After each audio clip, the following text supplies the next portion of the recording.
Welcome to the Comedy Best Kept Secret Show podcast. We are in the green room of the Goliath Comedy Club in South Africa, in Johannesburg. I'm here with, Loyiso. Madinga. See, you have a joke where you make fun of your name, and now what you said in the joke, I don't want to ruin it for them, but what you said in the joke is now in my head. No, Yeah. Madinga. Yes. So thank you for being here, man. I appreciate Thank you for having me. How long have you been doing comedy?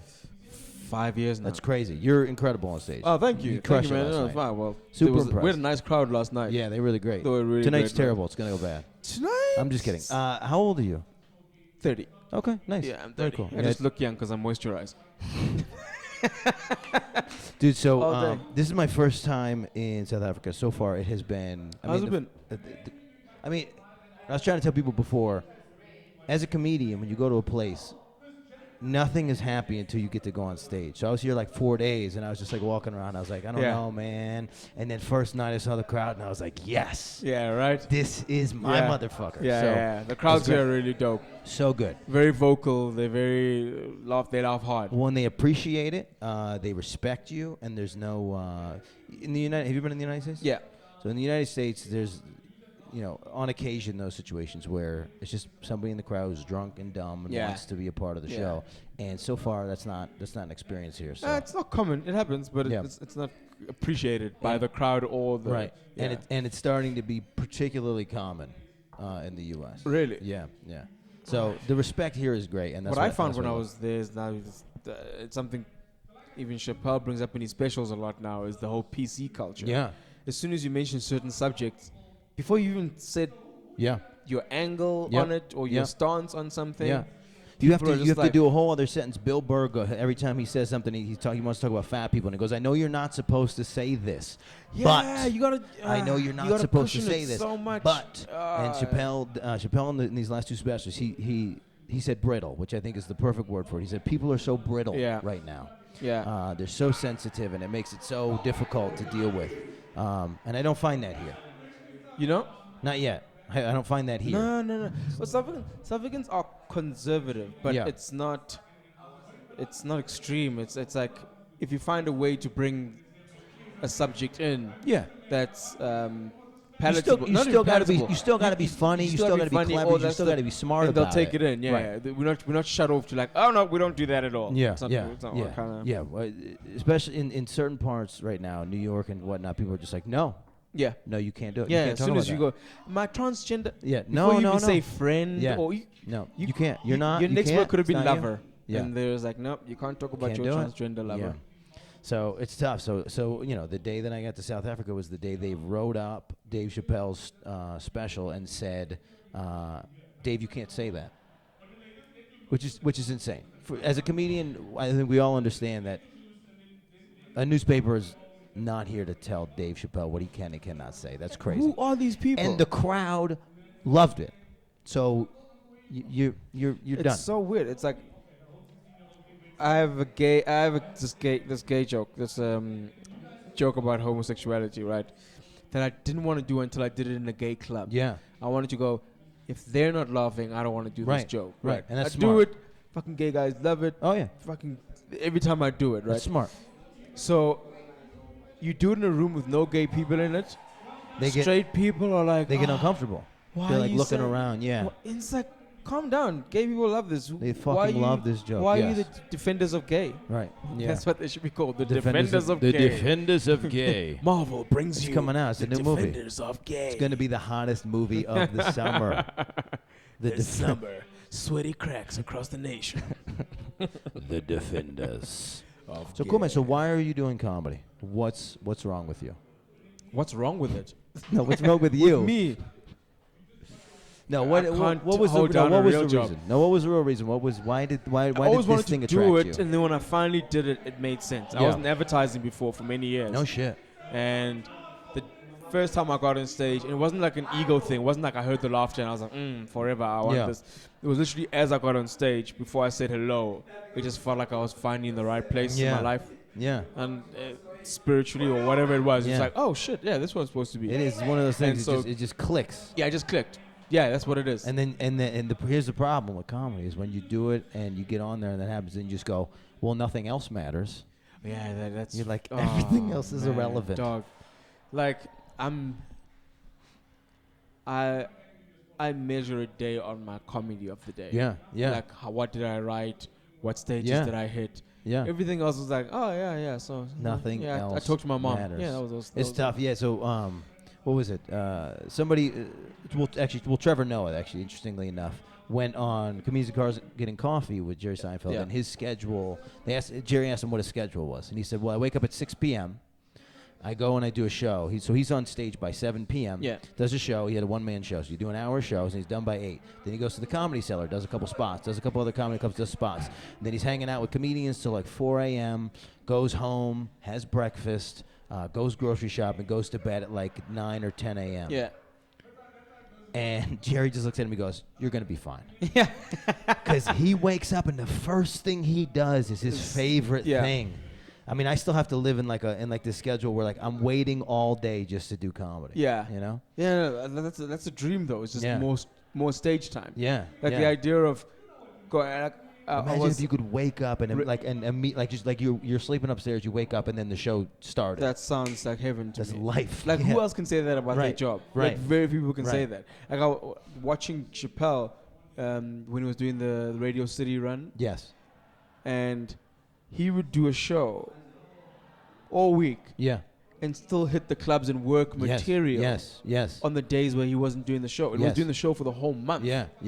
And I was just like, same thing. Louis seems like a great way to live. And then who was it? Who did I just interview? What's his name? Jensen. The guy right here. Jason. No, the Jensen. What's his last name? Jansen. Eric Jansen. Sorry. I just interviewed Eric Jansen. He said same thing happened when Trevor came here. He came and did a spot here before he went and did the stadium. Yeah. And Louis C.K. did the same thing in St. Louis. He sold out a big arena, and then he called the comedy club. He's like, "Hey, I want to work out some stuff.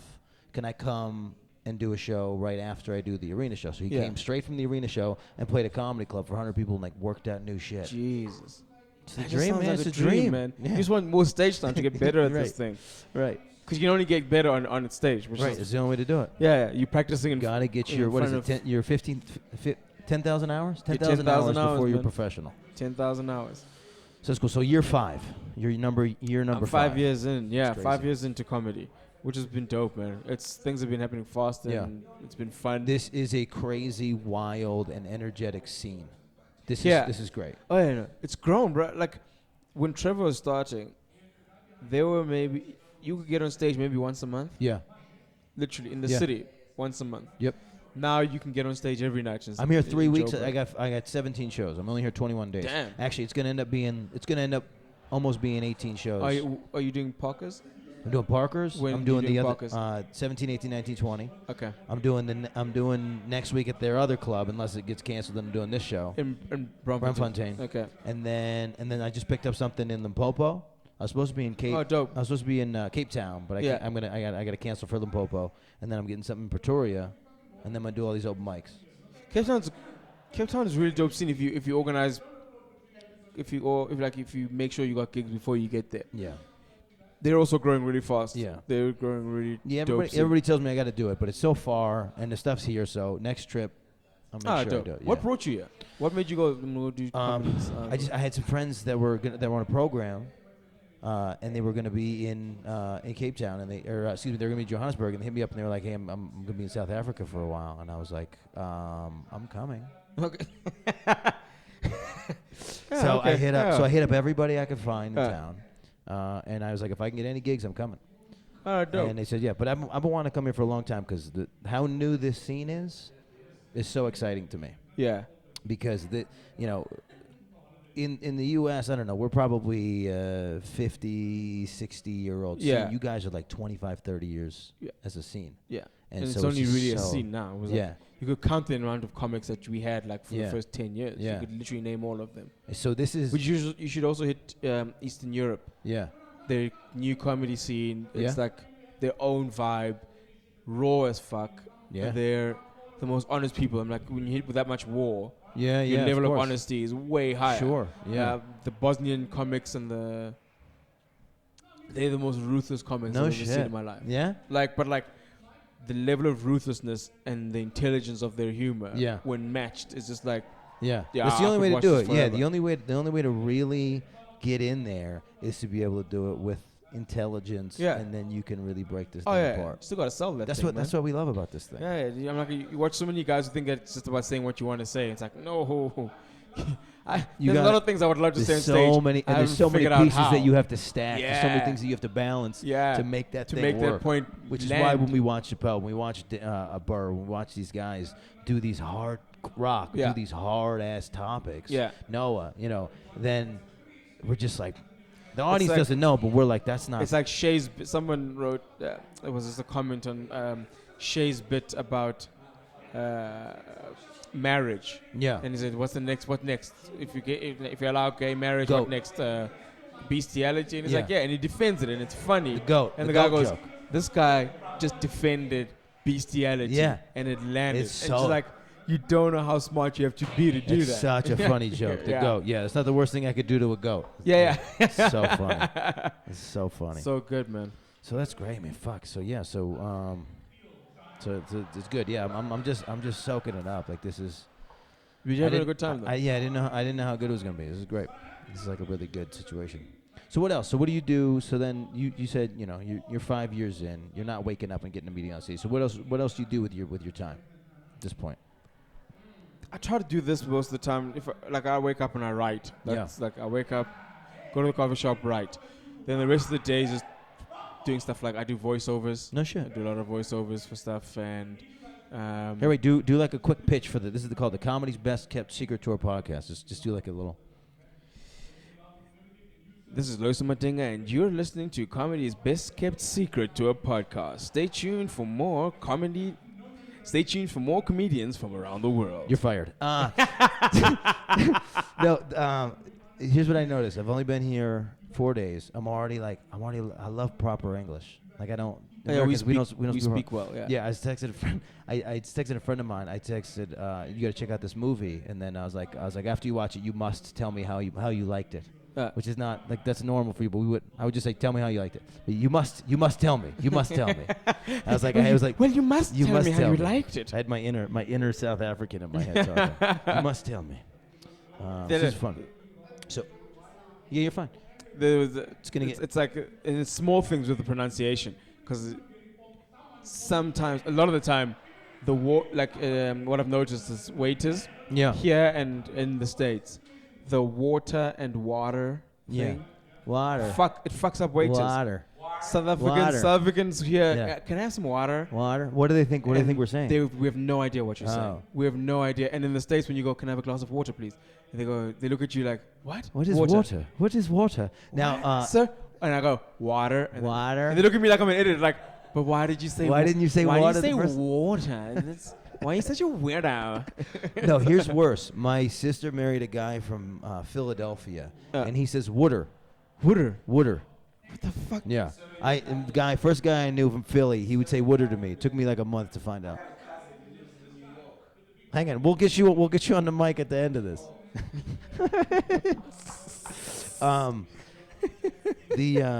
Here's what I wanted to ask you. Yeah. So everybody has like a different piece of advice for what I should be doing outside of comedy in Johannesburg, in South Africa. Oh yeah. What do you think is like a key to this city? What's the thing I need to do before I leave? My favorite thing about Joburg is the people. Yeah.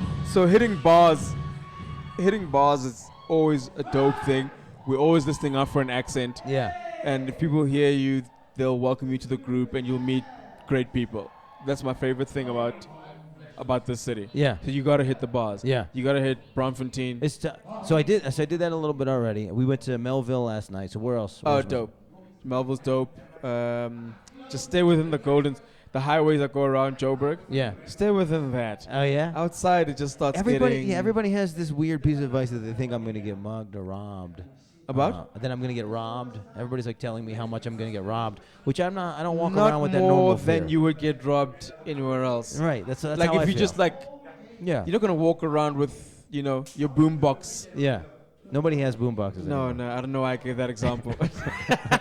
No, but you know what? I did get off. I got off my flight and I had my bag and I had a big thing in front of me. But then I walked down this weird section of town, which all the cab drivers are like, you shouldn't have walked there. Yeah. But I have something about me that says, like, they look at me and they go, well, nobody would do that. So he knows what he's doing. It's confidence. Yeah, he knows what he's doing. Yeah. Okay. Oh, he must have a gun. There's for some reason, he knows. He knows what he's doing. Nobody would be dumb enough to just carry everything they own down the street right here.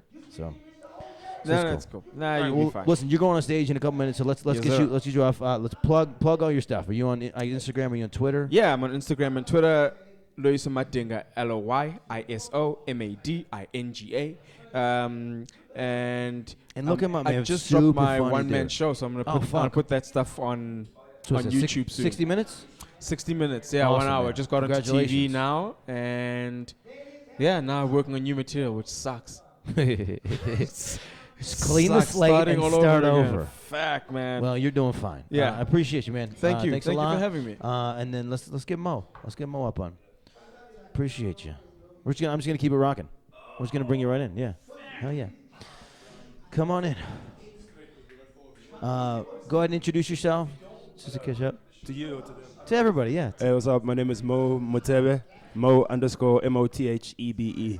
You call me the chocolate if you're nasty.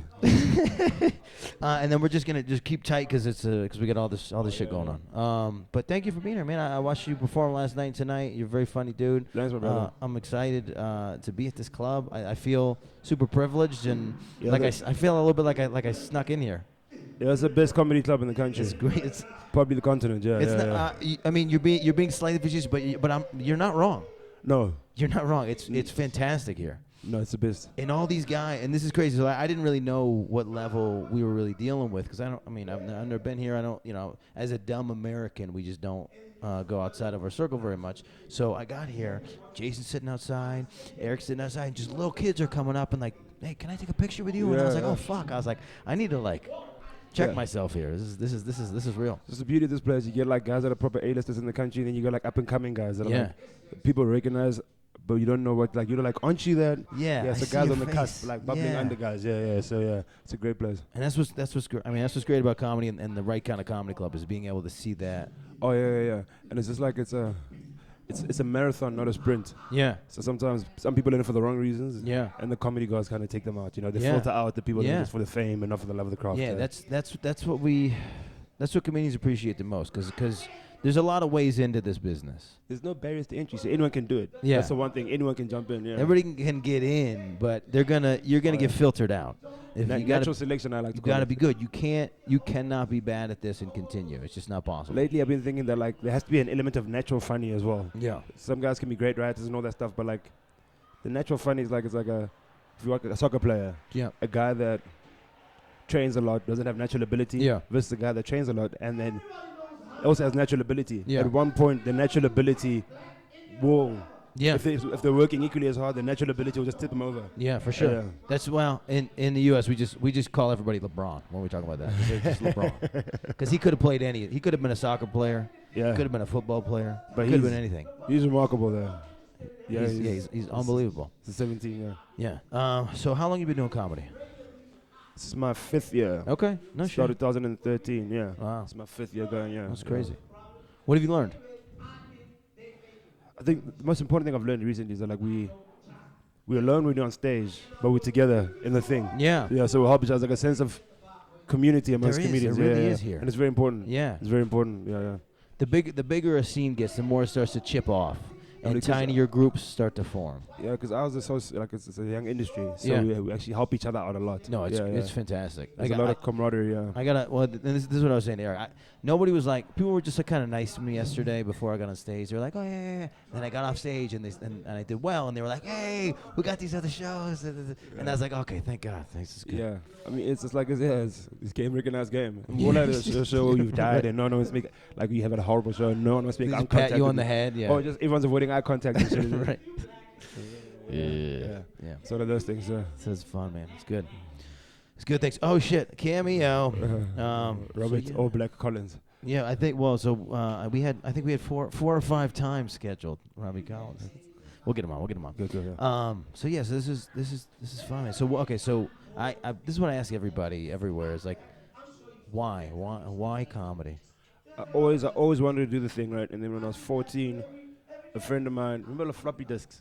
Yeah. He had an episode the 3x5 or the I'm old. The small one. Yeah. He had an episode of Def Comedy Jam. Okay. And I watched Chris Tucker and Bernie Mac and Martin. Shit. And I was like, okay, That's cool. one episode. That's a fantastic episode. Yeah. So then that was the first time I'd ever seen stand up. I was 14. I was like, I want to do this. Yeah. Yeah. Like I decided there when I was 14. So those are your guys. Who are your guys then? Ooh, Martin Lawrence. At that point, Martin's still the greatest host. Yeah. Yeah. Chris Tucker's fallen off a little bit. So let me say Chappelle, Hannibal. Yeah. Mitch Hedberg. Okay. No shit. Stephen Wright. Okay. There's a guy from Scotland called Kevin Bridges. Okay. I really like him. Yeah. It's great storytelling comic. No shit. Yeah. So That's awesome. Yeah, it changes all the time. But Yeah, those are of course. my stable top every four, time we branch out and find another guy from another community, another country, we're like, fuck, man. Yeah. I mean, Mike Birbiglia. Yeah. I really like Birbiglia. Yeah. I really like him. Yeah. D-Ray is a low-key great writer as well. If you watch Power Play, like the concepts he like in the yeah, he's great, man. He's super charismatic, super chill. He's like, and people, I don't know, he's got this like thing as being like an urban comedy, just being for black people. Yeah. He's a great all-round comedian, in my opinion. He really is. Yeah, Power Play is powerful. Oh, Patrice O'Neill. Yeah. He's kind of a low-key legend in New York. Yeah, he just kind of enters the conversation. It's like a Biggie conversation. Quick, we just go, and the Patrice, and then comes back. My bad for not mentioning him earlier, but Patrice. Yeah. Well, this is how crazy. This is how big it is. It's like Patrice had his guys. So you know how Diddy like still puts up pictures of Biggie like every 3 years, and he's like, "Yo, remember how I was?" Yeah, we remember. Relax, okay. That's Patrice still has those guys. They were the guys that like started with him. Oh yeah. And they just still get to hang out. Oh fuck. Because they were Patrice's boys. You listen to the Opie and Anthony show. Well, so now it's gotten all split up now. Okay. So Anthony got his own show. Shit. And then he lost that show, and now Anthony started a show with Artie Lang. Oh yeah. Yeah. So that's happening now. I used to listen to Patrice's bits on that shit. It was mad, though. Oh yeah. It was mad. He was fearless. Yeah. Fearless. Yeah, he was, huh? Yeah. He was. I would see him on panel discussions. They'd bring him in. They're like, and today comedian Patrice O'Neill is going to talk about feminism, and then they'd bring on like some feminist girl, and she's like being offended by everything, and he's like, and he would just go in. And no, we wouldn't stop. He wouldn't stop. I loved him, man. He was, It's a damn shame. Undeniable. Yeah. Undeniable. Also, low-key Cedric. Yeah, Cedric's like that drunk uncle that says racist things, but it's dope. You know what I mean? I like you're Cedric. not wrong. Yeah, he has this joke about Mexicans that just fucking finishes me. It's such a jokey joke. Yeah. So he says Mexicans are too hardworking to be slaves. You like the slave owner be like, Sanchez, go pick that cotton. And be like, already did it. In fact, my sister made you a sweater. Maria, bring master his sweater. It's racist, but it's hilarious. That's great. That's great. But it's Cedric. He gets away with it. Yeah. Yeah. I really enjoy that. Yeah. Yeah. That is. Yeah. That's where we're at. Is this weird thing where if you're a member of whatever. If you're a minority, you get to talk about another minority. Yeah. And it's like you just get the pass. Okay. It's different, because black people are majority here. Right. Yeah, but like at times we perform in spaces where we kind of pander to the audience. Yeah. Yeah, and that's horrible, but like it's the nature of the beast in terms of the industry's so young, so the people that can afford it predominantly, not anymore, but like used to be a lot of white people, but now it's more spread out. Yeah. No, it's crazy. So what else? What was I going to ask you? So I've only been here a couple days. Yeah. Right? We went out last night. We went to Melville. Right? Oh fuck! Dude, his feet came up. His feet came in the shot. That's good. This shit is up here. What else should I do in South Africa while I'm here? What should I not miss out on? Jesus, he's here. I don't know what to do. Because when you live in a place, you become a creature of habit. So I don't know. So you just become into your routine and shit like that. I don't know. You've seen Braamfontein? Yeah, we went out there. I'm doing the club next week over there. Fuck, it's the same because you came when some of the clubs are closed. There's a club in Maboneng, the Goliath run. It's called The Box. Best room in the country. Yeah? Hands down. The Box. The best room in the country. Yeah. If you're still, because they're having the first one end of January. Yeah, try I'll be get gone. What day is that? It's on Sundays. Okay, that's these guys. Yeah. Okay. Dude, it's the best room in the country. I'm not being hyperbolic. It's amazing. You should check that out. I'll be back, man. I'm definitely gonna be back. You should probably go to a place called the Summit. It's Okay. like the grungiest strip club in Joburg. Oh yeah. Yeah. This I don't. What is it about people? You go to a city, you go to Missouri, you go somewhere, and you're like, "What should I do?" And they tell you the dirtiest strip club in the town. Always. Summit's one of those things. Summit's an experience. Yeah. Yeah. It's like it's an underbelly. It's just like you gotta go. I went to a strip club in Missouri where a fat guy took off his shirt, got on stage, and then he started stripping. No one stopped him. And then in the corner, two of the strippers were openly fighting. Jesus. So I don't know if we can top that dirty ass. No, there was no domestic abuse, but at Summit you'll see wonderful things like, and they don't have like sexy like R&B and hip hop music and shit like that. They have like ballads, yo. The ladies get naked to ballads. It's not like they'll like come out to the Titanic theme song. Yeah, that kind of shit. Really? It's not like fucking Shake That Titty. It's not like Titty Boy or like Juicy J and that kind of shit or 2 Chainz. It's like it's like sensual R&B. And I like you still call them Titty Boy. Yeah, I'm an old school fan like that. Shout out T.I. if you're not familiar with his work. He started up as Titty Boy. Yeah, it's so fun. 2 Chainz actually, currently known as 2 Chainz. 2 Chainz. 2 Chainz is a low-key genius. Are you gonna go to Cape Town? Supposed to go to Cape Town, just got Limpopo. I'm gonna have to bail on What Cape Limpopo? Town. What fucking gig is in Limpopo? They're paying money. I gotta go. Who? Somebody. I'll show you off stage. That's insane. Shit. Yeah. Okay, that should be out of town. Good? Out of town's always good, man. Yeah. Out of town's always dope. I mean, like it's also out of town is also like the stories on the road, like because the smaller provinces aren't used to seeing the entertainment. Yeah. So in Joburg, they kind of see us on TV, but they like have so much access to us in real life. Right. So they don't react like. But like this is New York City, and that's Missouri. Yeah. So the further away from Joburg you are, the more vocal the people are when they see you. Yeah. Even if they don't know where they recognize you from, they will just be taking pictures with you. Yeah. But like, I've seen you on TV. You must be something. I have that face too. Yeah. They say he was on HBO's Boardwalk Empire. I wasn't shit on there, but they go, "Oh, dude, I remember. Oh, yeah? I remember you." What role did you play on Boardwalk? What season? I was just a gangster. Like they didn't even give me a name. Gangster 5. Oh yeah, I was just gangster, and they would put me in the back. Whenever there was a gangster scene, a mafia scene, they put me in the back, and they just hand me something. They'd be like, "Here's a gun." I'd be like, "All right, cool, that's it." How many seasons were you on? Just one, dude. I'm an idiot. I didn't even realize I could have been on 5 seasons, and I wasn't like paying attention to the castings. I wasn't trying to act nothing, and then I found out, and I was like, I could probably get on. And then I got on, and they put me on like a bunch of episodes. I could have been on the whole fucking show. Fuck. Yeah, I could, and then in 5 years, you know what I mean. I would have been this guy, you know. You would have been close. Instead of this guy, I would have been this guy. You'd have been close. Yeah, you'd have been fuck. So I fucked up, but we learn and we grow. that's on me. That's on me. Yeah, fair. But yeah, so I'm gonna do Limpopo. I'm trying to do Pretoria. Shit, that's my hometown. Yeah. I don't know what you're gonna do there, but all the best. Yeah, I don't know Pretoria. I started out there. Yeah. But Joburg's where it's at. Yeah. Well, that's what they said. So, and everybody's super positive about Cape Town, but it is very far. So it's just gonna have to be the next trip. If I get invited back, I'm gonna hit Cape Town. Yeah, I mean, because Cape Town, you can also like in season you can do about like 2 shows a night. Right. So you can double up and go Bang, to bang, different. bang, yeah. Like, you also have like almost a show. If you go like every time, right? Like either beginning of the month or the end of the month. Yeah. You could do like 2 shows every night the whole week. Yeah. So you can get like a lot of stage time. Not in January. Yeah. Just any other.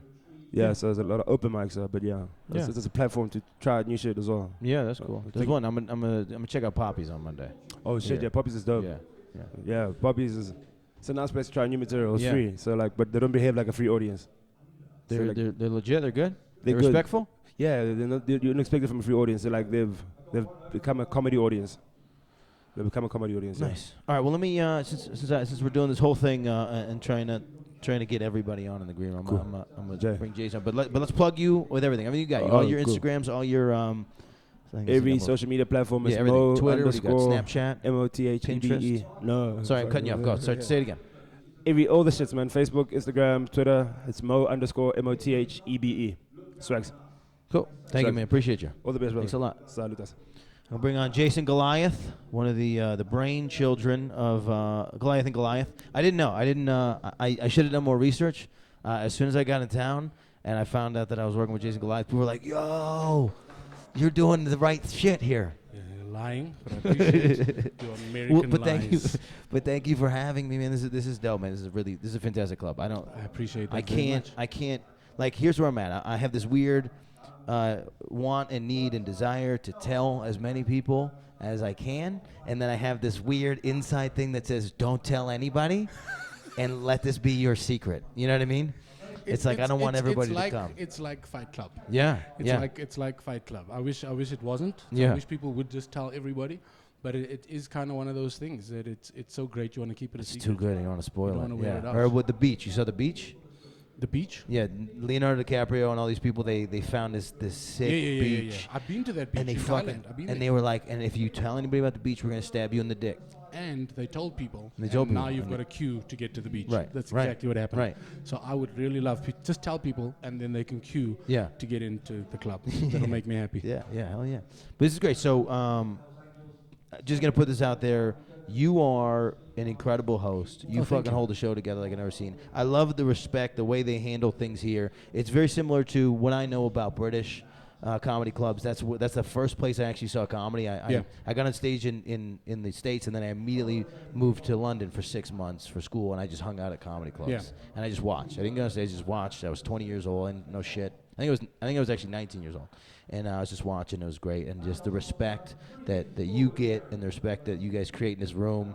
The thing with the wall and letting the audience know what's going on, it's nuts. It's bananas. Well, it's you know what it is we're trying to get it to not a respect so much for us or even for the club, but a respect for the craft. Yeah. And I think that people kind of are really ignorant as to how new stand-up in this format is in South Africa. Right. So we look at it as you're not only kind of educating acts that time is a very important thing when it comes to putting a show together, but you're also educating the audience in terms of the way formatted comedy should work. Yeah. No, that's smart. Yeah, there really is. Yeah, because how many situations have we been in where there's somebody on stage and they won't jump off? So they have a wall set up here where the crowd knows what's going on. When you would normally get lit as a comedian, the wall goes red, so everybody in the room knows that this comedian needs to wrap up. So if he decides to go long, he doesn't have that opportunity because the crowd takes him off. No. It's brilliant.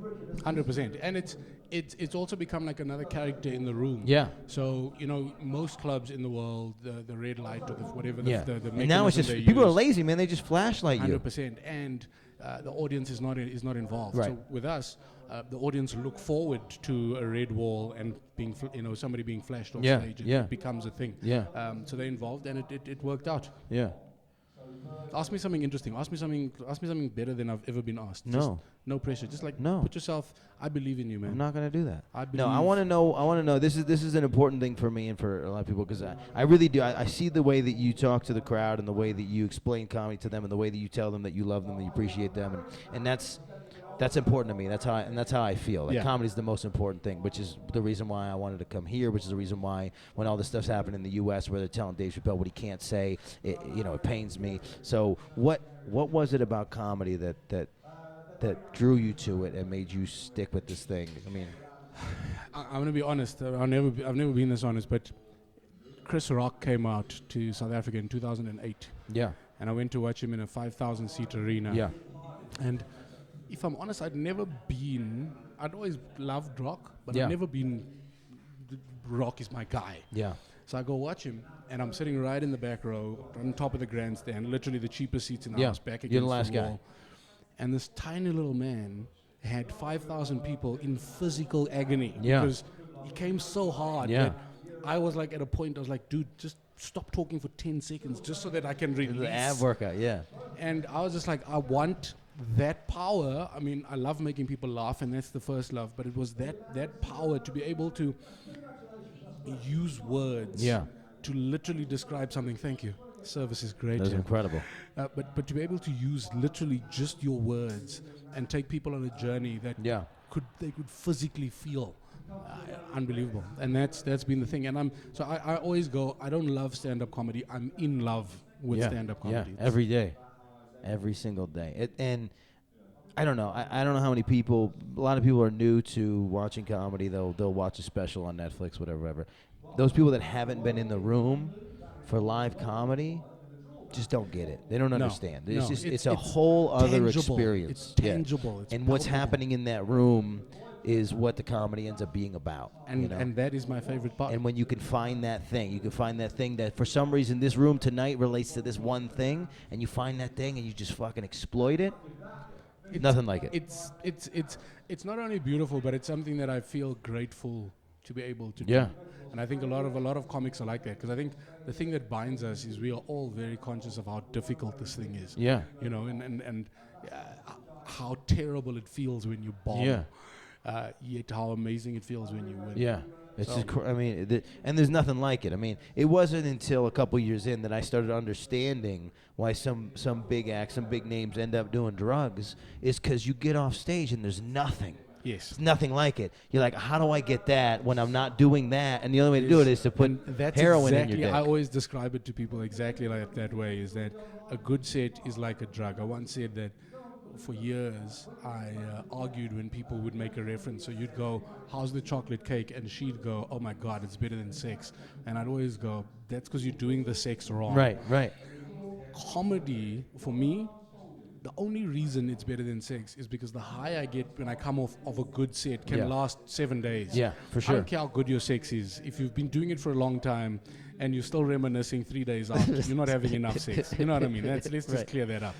But it's true. Comedy, a good set, as a man, makes you feel like your penis is longer for 7 days. Oh, That's just what it does. Oh yeah, that's true. That's absolutely true. This was a thing, and I used to have this feeling where when you get off stage. Hold on. How long does he have?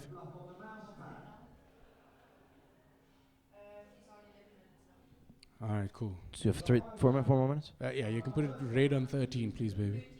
So, Yeah. I would always want Yeah. 2 minutes to red. So he would come, and then are you doing time? Not. I might have to do a little bit of time, but not that long. Okay. We'll see. Okay. I used to have this feeling, and then I guess Steve Martin used to have the same. But I always had this feeling, and I just found this story about Steve Martin out recently. Was I always had this feeling that like after the show, people want to hang out, whatever. But like I want the audience to come home with me. Like I want the show to keep going. And Steve Martin used to do that. He would sell out Madison Square Garden, and then he would tell the crowd, he's like, look, I paid for this other room that fits 1,000 people. Just come hang out. I bought pizza. Just come hang out for another couple hours. Because it's so hard to come down from this fucking thing. But also, you feel a real relationship with the audience. When it goes well, it's real love. Right. And they come up. They want to talk to you. They want to buy you drinks. They feel like they know you. Yeah. And that's because, and I think that comes from the fact that you have to be so vulnerable doing comedy. Right. You know, and I think the best acts in the world are acts that are completely open, completely honest, completely vulnerable on stage. And when you're in that state and people accept you in that vulnerability, there's a bond immediately. Yeah. And you give up. And that's the thing. That's what I found difficult is when you're first in comedy, you know, sometimes you're more attractive when you get off stage. People in the audience, they want to hang out with you. And I found that, like, you have to cut off that relationship a little bit because it's like, I just spent 30 minutes telling you who I was. So you think you know me. 100%. I don't fucking know you. I have no idea. I don't know who you anything about you. I would be mid meal. Yeah. And somebody who saw me 2 years ago would just come and stand there and look at me as if like, how do you not recognize me? Right. Yeah. We had that magical night. Right. How do you not remember me? And I'm just like. So I've tried hard over the years to not start any sort of romantic relationship with anybody that was in the crowd and originally. Sometimes I fail, but I try my best.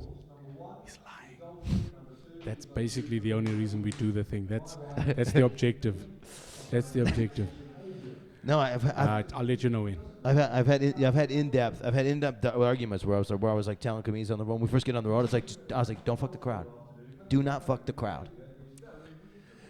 Sometimes you gotta fuck the crowd. You're not wrong. I'm engaged. I fuck my fiance. But so how long have you been doing this? 6 years. Okay. Wow. So yeah, everybody's been. And how long's the club? How old's the club? 2 years. It's crazy, man. It's You're doing such a fucking incredible job here. We're trying, man. This is great. We're trying. But people have got to come out. Go and check out the club's website, GoliathComedyClub.com. And it's a hoot. We do it for the love of it. Good food, good comedy. Yeah. A bar. Yeah, the food's great, man. It ticks all the boxes. Yeah, everything's the respect. Ticks all the boxes. It's got coffee. I gotta go on. I gave plug you your shit. So Goliath and Goliath, Jason at Jason Goliath, the Goliath Comedy Club. We'll give him his proper Twitter, Instagram, such forth. I'm gonna hop you in the seat and we're gonna go straight into you. Dave Thompson's coming off stage. This is such a fun episode. I knew it would be a little bit of chaos, but it's actually working out pretty good. Dave Thompson, introduce yourself to the folks. This is the Comedy's Best Kept Secret Tour podcast. Hi. Just come off the stage. Yeah. So this is the best you've ever felt in your life because you just came off stage. I wouldn't say that. I was expecting to go on the next slot. Oh, so you got rushed in. So suddenly I got told with 5 seconds notice I was going on. Oh. But you handled it. I think so. I've been sitting here. I don't know. I don't know what happened out there. I think it was all right. You're not bleeding. I think it went better last night than tonight, actually. Tonight, and I'll tell you this, I had the same experience. They're a little tighter. Tonight. They're respectful, Yeah. but they're not as vocal. That's all. No, last night they were... Last night they were fucking wild. Last night I was ready to move to South Africa. Yeah, me too. Tonight was perfect, though. But they're a good crowd. They're a little tempered. It's Saturday crowd. These are the people that planned their whole night. Yeah. They didn't do shit today, and then they came here. No. You're great. You're fantastic. I watched you last night, man. You're Thank very you very funny much, Dan. Cheers. Yeah, I don't have anything to cheers you with. That's not your drink. No, no, I'm going to fucking drink it, though. So you are from the UK, England. okay, so you're from England. Whereabouts? I live on the south coast, very near a city called Brighton. Okay. Which is like Britain's version of San Francisco. Sure. Okay. It's a very gay town. I'm not gay myself, not that it matters. But I actually live about 10 miles west of Brighton. Okay.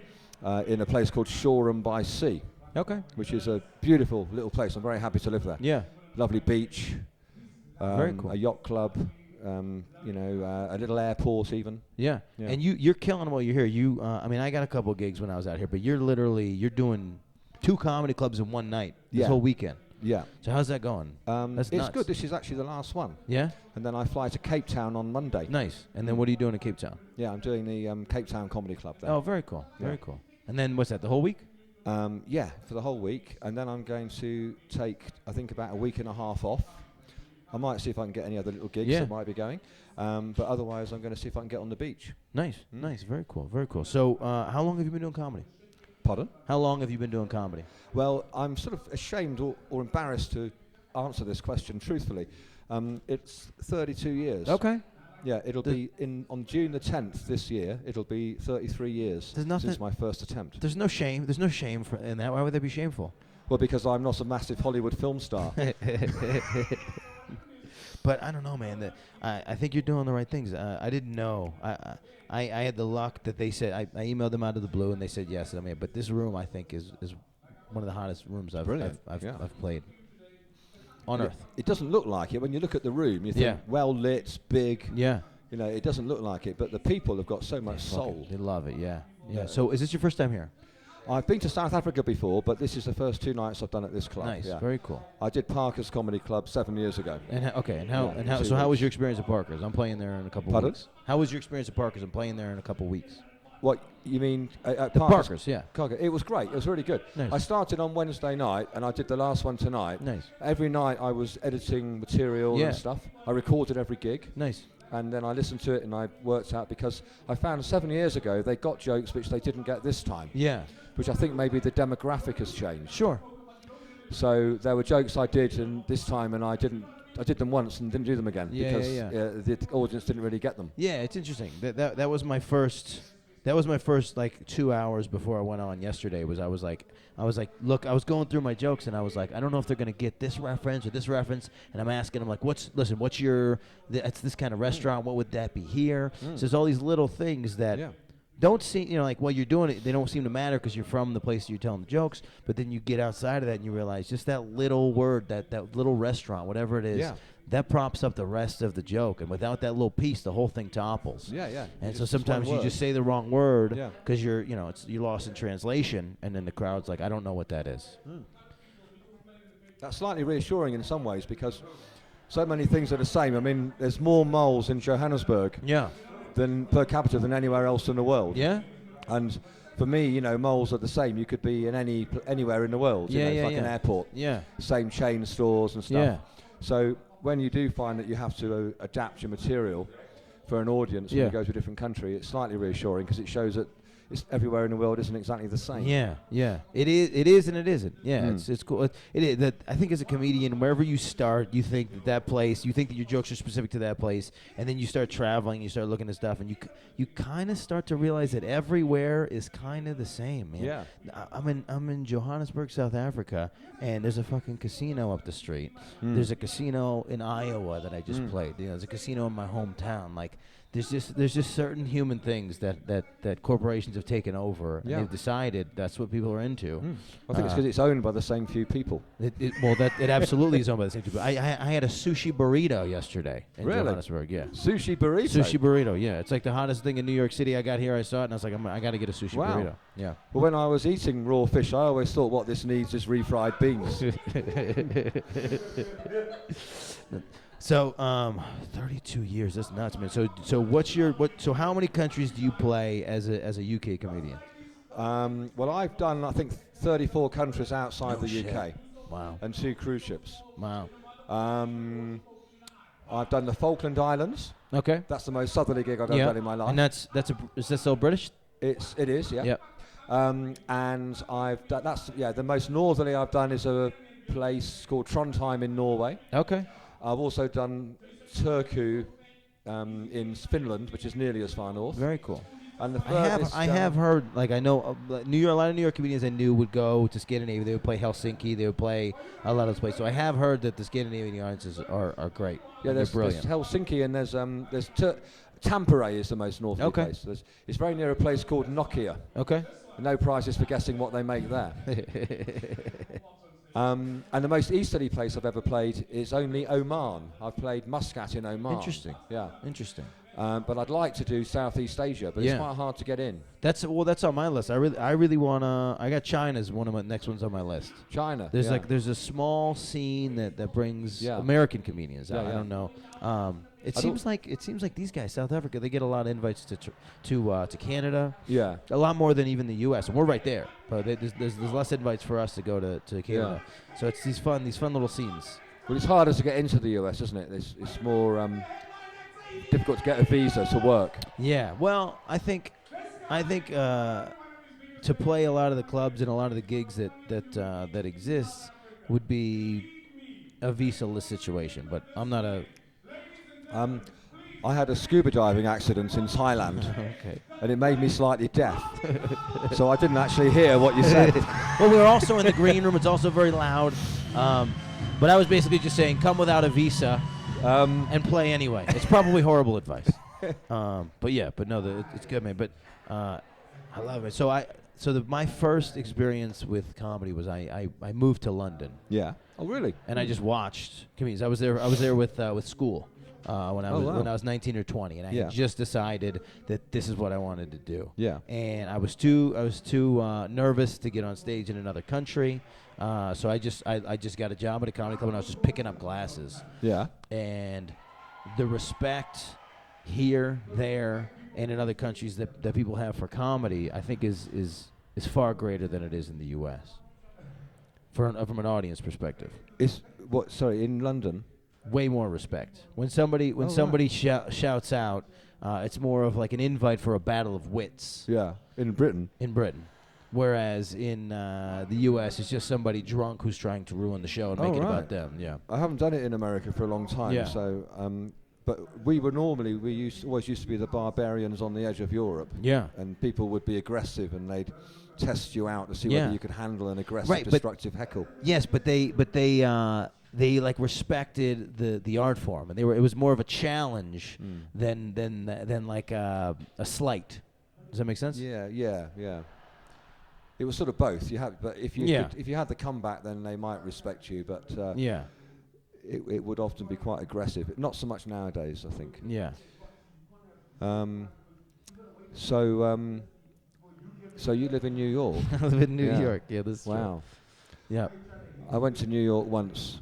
What did you think? I really enjoyed it. Yeah. We went in the helicopter that takes you on the tour around New York. Yeah. Oh, very cool. And the pilot was asking, we're all tourists, so I was sitting in the back, and he asked us all where we were from. And he asked the couple who were in the other couple, and they said, we're from Switzerland. And he said, where are you? I said, I'm from England. he asked someone else where they were from, and they said Ireland. And then I said, well, I suggest you drop the Irish guy off first. We don't. And I find this more and more with Americans. We have very little information about other places. We have this superiority complex where we feel like we don't have to learn anything. It's like your sport thing, the World Series, but it's actually only American. Right. Yeah. And when they had that program, Last Comedian Standing, right, they did a world tour. Of America. Did they call it a world tour? They did a world tour of America. They went from New York to Wyoming. Yeah, that's it. Yeah, a world tour. It's interesting. I think most American people don't have a passport. That's probably true. True. But you know what else I found is I've just been going around doing stuff. You guys have in South Africa, I don't know if they have anything, but in South Africa they have something that we don't have in the U.S., which is 28-inch waist. No, well, they don't have that here. Well, they have that here, but they don't have that in the U.S. The pants start at like 30. Oh, I see. I thought you meant the actual humans have a 28-inch waist. Well, humans, we don't have any human. We have children that have 28-inch waists I was in America. say, but they don't have the actual trousers. No, they don't have them at all. I wondered who that drink was, and now they we don't. found out. Yeah, it was they start. You'll be lucky. There's like they make one pair of 30s, and then everything's up from there. Really? Yeah, and I don't know. That's why. That's one of the things I want to do. I wanted to get here and be able to talk about how fat Americans are. I see. Because 28 inches is small, isn't it? It's small. Yeah. Wait, what's your waist? 34. Yeah. So even you're grown man. Worldly guy, 34-inch waist. 34-inch waist in the States pretty much is guy who just got out of college. Really? Yeah. This guy who just got on the couch. Just got out of college. Oh, just got out of college. Yeah, okay. I like that. So because I've been having a hard time understanding the accents here, I like that you don't understand mine. Well, it's not the accent; it's the ambient noise and the ear being deaf from scuba diving. That's crazy. So did your eardrum blow up? No, it was the cochlea, which is like the little thing that transmits the sound from the outer to the middle ear. And I've tried hearing aids, but it's like turning up the volume on a blown loudspeaker.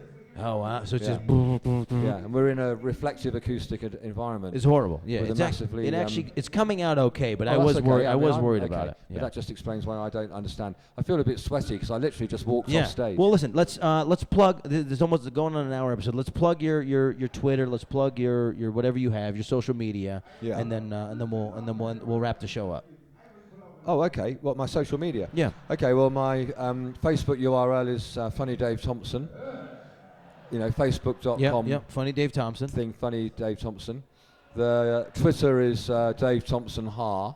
Dave Thompson Ha. And Instagram is The Dave Thompson. The Dave Thompson. Cool. And my ATM card PIN number is 5627. Is there any money in there? No. So check him out on the web. Very funny dude. I'm so happy. Very sweaty, having just very sweaty walked dude. off stage. That's what they say about him. Yeah. Very happy to have you on the podcast. I really appreciate your time. We're here at the Goliath Comedy Club. This is the South comedy's Africa, in Johannesburg. Johannesburg is the comedy's best kept secret tour podcast. Thank you guys for listening. We're on Google Play. We're on iTunes. We're on Stitcher. Whatever thing you found us on, we're also on the other thing. Check us out on SoundCloud. And check out Dave Thompson and all the other great comedians we had on this episode. Could I plug my novel for quickly? Plug everything, yeah. I wrote a novel called The Sex Life of a Comedian, which is about a stand-up comedian who gets a job wearing a blue furry costume in a world-famous TV show. And it's available on Amazon. This is autobiographical. It's semi-autobiographical. Okay. It's a mythologization of my career. Okay, very cool. I like it. Now, just real quick, what he said last night. Yeah. Is that true? That's true. I was Tinky Winky in the TeleTubbies. He was Tinky Winky in the TeleTubbies. It's not generally my generation, so I don't. 8 foot tall with the aerial.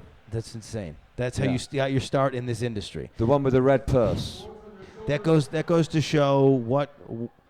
Everybody in comedy comes from different crazy backgrounds when they get here. Yeah, I was in that show, and look at my career now. Crushing it. He's in a green room with Dan Frigolette and the comedy's best in Johannesburg. Podcast in Johannesburg, where 9 people are going to listen to the podcast. We're killing it. All right. Thank you so much for being here. Appreciate it. Thank you, Dan. Really great to meet you. Thank you. Cheers.